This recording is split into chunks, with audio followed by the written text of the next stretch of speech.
Today I want to talk about the Borgias, a television program made by Showtime, which ran from 2011 until 2013 and had 3 seasons. It was made to replace Showtime's success with The Tudors, which had just finished.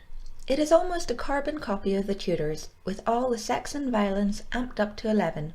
The show started out very successfully, and people including myself really enjoyed it. This method of making historical fiction had enough historical events to make a nerd like me happy, but was dramatic and intense for the average viewer. To begin with, when I started watching this show, I had very little idea who the Borgias were, so I immediately started researching them, and I became extremely interested in their family. I have read loads of books on the subject of the Borgias, and I will recommend some at the end of this video. I feel the first and second season of this show are very well written, maybe a little over-dramatized, but the third season starts to get really silly. The incest between Cesare and Lucrezia starts, which in all historical fact there is no evidence for. It is just a rumour that was circulated many years later, and I feel the Borgias were jumping on the success of the Game of Thrones incest bandwagon. There is also a scene in season 3, Episode 5, where King Ferdinand of Naples gets eaten by man-eaten eels when he gets pushed in a river by Migueletto. It's really weird, and it reminded me of the man-eating pigs in Snatch. Plus, this never happened in history. Trust me, I looked it up. Also, in the third season of The Borgias, Sancha and Joffrey completely disappear off the scene. Where did they go? They were quite interesting. There is also way more sex and nudity in the third season and less plot structure. You can have all the sex scenes you like, but you need a good plot to hold everything together, or it doesn't work. Look at the early seasons of Game of Thrones. There was loads of sex and nudity, but the plot was still amazing. Even with the problems in the third season, the sets, costumes and acting were all amazing, and most of the actors looked like their historical counterparts, which is something, as a history geek, I loved. The most perfect casting was Holiday Granger. She was the most stunning and perfect Lucrezia Borgia I have ever seen. Whenever I read a book about the Borgias, I always imagine Lucrezia as Holiday Granger. Holiday is a very good actress, and she played the innocent in the first season of the show so well. I think that's why I found the idea of her being a hardened temptress by season 3 so hard to believe. Her character needed more time to develop, but she still did an amazing acting job. Francos Anard is a very good Cesare Borgia, even if he plays him a little too manic in my opinion, especially in the later seasons.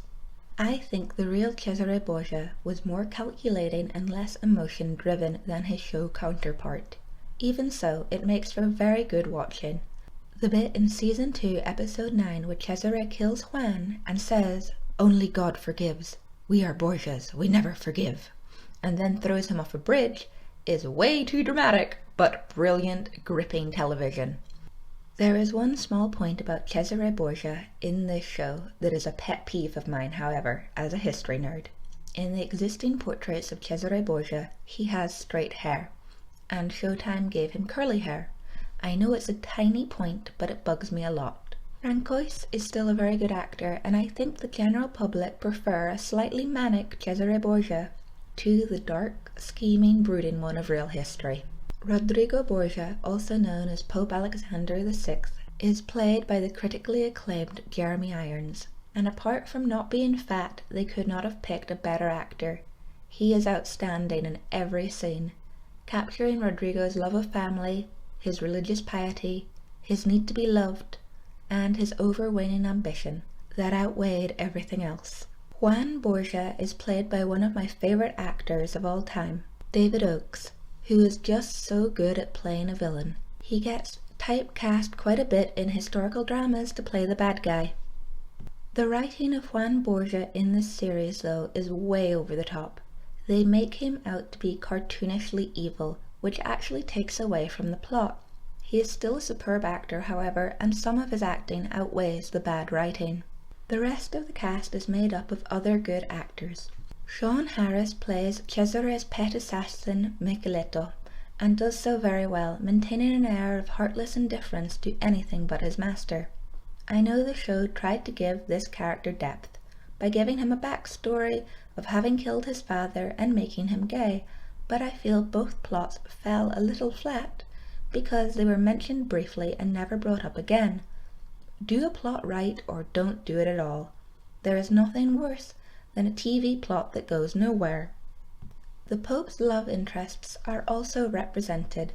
Lottie Verbeck plays the Pope's current mistress, Giulia Farnese, and does so with poise and elegance.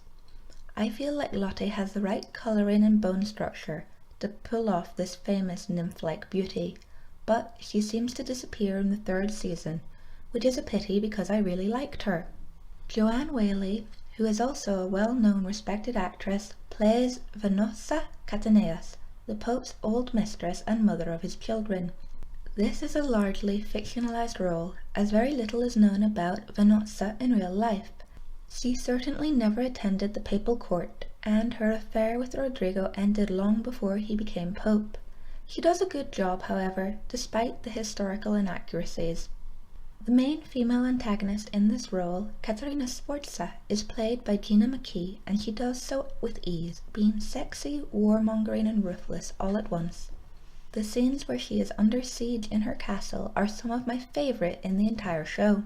I want to give a little shout out to Ruta Gedmintas, who plays Ursula Bonaneo, a noble woman who is engaged in a passionate extramarital affair with Cesare Borgia, who discovers Cesare has her husband murdered and becomes a nun called Sister Martha.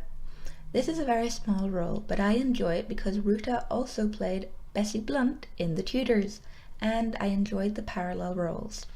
There are also a number of ruthless cardinals vying for power throughout the show, and a very long plot about a preaching monk called Savonarola who tries to bring down the Medici family in Florence. He is eventually burnt at the stake in very dramatic style that somehow left me feeling flat and anticlimactic. This show is good on many levels, but I feel it falls down because it tries to have too many subplots going on at the same time, and didn't manage to give any of them enough screen time. If you are interested in the Borgias, I recommend Sarah Dunnant's historical novels Blood and Beauty and the sequel called In the Name of the Family.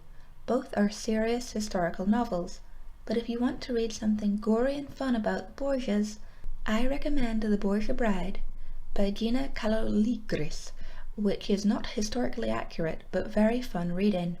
I would also recommend the BBC miniseries The Borgias, made in 1981, which is more historically accurate and which I really enjoyed as well. The Showtime interpretation of The Borgias is an enjoyable romp. The entire series is available on Amazon Prime for anyone who wants to watch it, and the show got 7.9 on IMDb and 85% on Rotten Tomatoes. It also was nominated twice for Emmys for Best Costume Design, something I think they actually should have won. I give this show 6 out of 10. The 3rd season let down the entire show for me quite a lot. But what do you think? Be sure to let me know in the comments below. And as always, this is just my opinion. Please remember to help out and like this video if you enjoyed it. You can also follow me on Instagram at Lady Jessica Riddell and on Twitter at Jessams. I post on Twitter regularly about my videos. If you want to see more book reviews, character comparisons and fan theories, please subscribe to Jessie Bear Book Club. I try to post a new video at least once a week. See you next time on Jessie Bear Book Club. Bye!